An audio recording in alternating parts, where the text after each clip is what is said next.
Indian Geography Lesson 4, Physical Division of India. As we know, we have 6 physical divisions, and in our previous lesson we studied about the Great Himalayan Range, and in this lesson we will be learning about the Great Peninsular Plateau. So let's get started. The Great Peninsular Plateau. A peninsula is any landmass which is surrounded by water on 3 sides and land on one side. India is called peninsula because it is surrounded by the Indian Ocean on the south, the Arabian Sea on the west, and Bay of Bengal on the east. India is surrounded by water on the 3 sides. That's why it's called a peninsula. Alright, plateau. A plateau is a flat, elevated landform that rises sharply above the surrounding area on at least one side.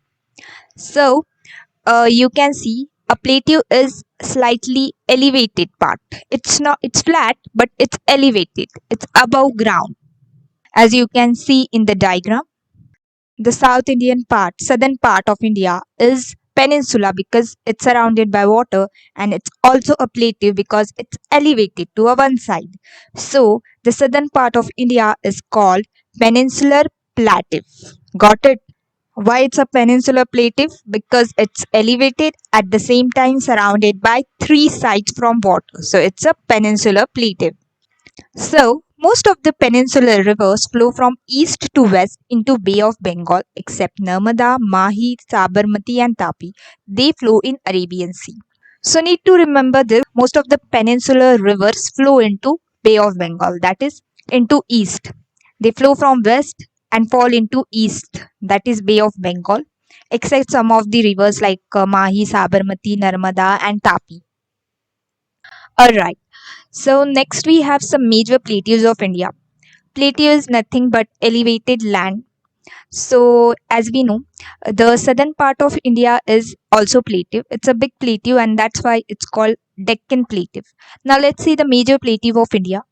Marwar Plateau is in Rajasthan, Central Highland, Bundelkhand Upland, Chhattisgarh Plateau, Chota Nagpur Plateau, Meghalaya Plateau, Maharashtra Plateau, and last Deccan Plateau. So these all are called plateaus because they are highland, they are elevated. So these were all the plateau names, but the most important is Deccan Plateau. Now we will be learning about the Deccan Plateau. The Deccan Plateau is a large plateau that covers most of South India. It is triangular, surrounded by mountain ranges, namely Satpura Hills, Vidyan Hills, Western Ghats, Eastern Ghats, and Mahadev Range, Maikal Hills. So you can see the shaded portion of blue color is Deccan Plateau. It's an elevated land. Now, the elevation is 300 to 900 meter, and the slope is from west to east. Okay, its elevation is from west to east. That's why most of the rivers fall into Bay of Bengal. It falls into east. Now, the forests on the plateau are older than Himalayan mountains. Himalayan mountains was formed newly, but this is older than Himalayan mountains. Alright, so as we know, Deccan Plateau is triangular. So let's consider a triangle as a Deccan Plateau, and we know that it is surrounded by some mountain ranges. So let's have a look at which are these mountain ranges. So in the east we have Eastern Ghats, then we have Western Ghats, we have Vidyan and Satpura range, and we have Michael Hills Mahadev range. So these are the mountain ranges that surrounds the Deccan Plateau. In the west, Western Ghats; in the east, Eastern Ghats; in the north, Vidyan and Satpura; and in the northeastern part, Michael Hills Mahadev range, northeastern of Deccan Plateau. Alright, important. Rivers of Deccan Plateau. So, Godavari, Mahanadi, Krishna, and Kaveri are the major rivers and flow into Bay of Bengal and have deltas along the coast. So, most of the rivers in Deccan Plateau flow in Bay of Bengal because the slope is from west to east, and these rivers form deltas.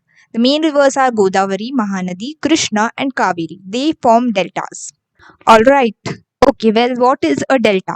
Well, a delta is when a river is flowing into the ocean or a sea, then it divides into several smaller rivers before flowing into the sea, and it approximately forms a triangular shape before going into sea. So that triangular shape, when the river divides itself into several rivers, it forms a triangular shape, and then it goes into the ocean or sea, whatever, and that triangular shape is called as delta. So this process of river getting divided and forming a triangular shape is called delta. Not exact triangular, it's somewhat approximately triangular shape is formed. All right. So most of the peninsular river flow from east to west into Bay of Bengal except Narmada, Mahi, Sabarmati and Tapti. They flow in Arabian Sea, that is east to west, and do not form deltas. So these rivers are important. These rivers are very important because they flow into Arabian Sea. They do not form delta because these are exceptional rivers. So these are important. Questions can be asked like which river fall into Arabian Sea. You can be knowing that Narmada, Mai, Sabarmati and Tapti. Okay then. Eastern Ghats. The Eastern Ghats are discontinuous range of mountains along India's eastern coast. They are eroded and cut through by four major rivers of peninsular India, the Mahanadi, Godavari, Krishna, Kaveri, and flow into Bay of Bengal. So you know where Eastern Ghats are. Deccan Plateau is there, and east side we have Eastern Ghats. These Eastern Ghats are mountain ranges. They are not continuous mountains, they are discontinuous mountains because in between they are eroded. In between they have major rivers. Which rivers flow between? In the Eastern Ghats, the main rivers are Mahanadi, Godavari, Krishna, and Kaveri. And this river fall into Bay of Bengal. Important.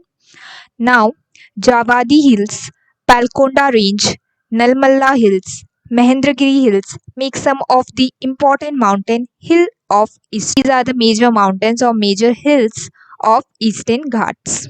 Alright. Next we have Western Ghats. The Western Ghats are mountain range that run parallel to west coast of Indian Peninsula. They are parallel to the Deccan Plateau, the Indian Peninsula, and they are in the west side. The Western Ghats also known as Sahyadris. The other name for Western Ghat is Sahyadri. Okay.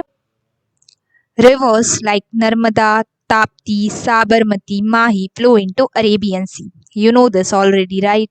Annamudi is a mountain located in Kerala. It is the highest peak in the Western Ghat and in South India at an elevation of 2695 meters. It is also known as Everest of South India. So this mountain is very important. Annamudi is located in Kerala and is the highest peak not only of Western Ghat but also of South India. What is the highest peak of North India? We studied it before. So it is not Mount Everest, it is Kanchenjunga in Sikkim. Okay. And in South India we have Annamudi. The meeting point of Eastern Ghats and Western Ghat is at Nilgiri Mountains in Tamil Nadu. So the Eastern Ghats and the Western Ghat meet at a point, and that point is in Tamil Nadu, and they meet at Nilgiri Mountains. Okay, important. Question can be asked: the Eastern Ghats and Western Ghats meeting point. Which mountain they are? So they are Nilgiri Mountains. Other mountain ranges of Peninsular. So let's see. The hill ranges of peninsular India are Vidyan Range, the Satpura Range, the Western Ghats and the Eastern Ghats. So we learned about the Western Ghat and the Eastern Ghats. Now let's see the other mountains which are Vidyan and Satpura. The Satpura Range. The Satpura Range is a range of hills in central India. The range rises in eastern Gujarat, running east through the border of Maharashtra and Madhya Pradesh and ends in Chhattisgarh. So this is Satpura Range Hills, which is in Gujarat, then Maharashtra and Madhya Pradesh also. It extends and ends in Chhattisgarh, and it is in the west side of the peninsula. Vidyan Range, broken ranges of hills from Gujarat state on the west. It extends across Madhya Pradesh state and abut on Ganga River Valley near Varanasi, Uttar Pradesh. So Vidyan Range are across Madhya Pradesh, Gujarat, and in Uttar Pradesh also. Next, we have the Maikal Hills are ranges of hills in the state of eastern Madhya Pradesh and Chhattisgarh, India. So these were the mountain ranges that surrounds the Deccan Plateau, and these are important. So no need to study everything about this. Just you need to remember which are the mountain ranges that surround the Deccan Plateau. So basically, four we have: Vidyan Range, Satpura Range, the Western Ghats, and the Eastern Ghats, and where exactly they are located. All right then. So that is it about the Great Peninsular Plateau. And in our next video, we will be learning about the Great Northern Plains. Until then, go and watch the previous geography video if you haven't already. And also do not forget to like, share and subscribe to the channel. Thanks for watching.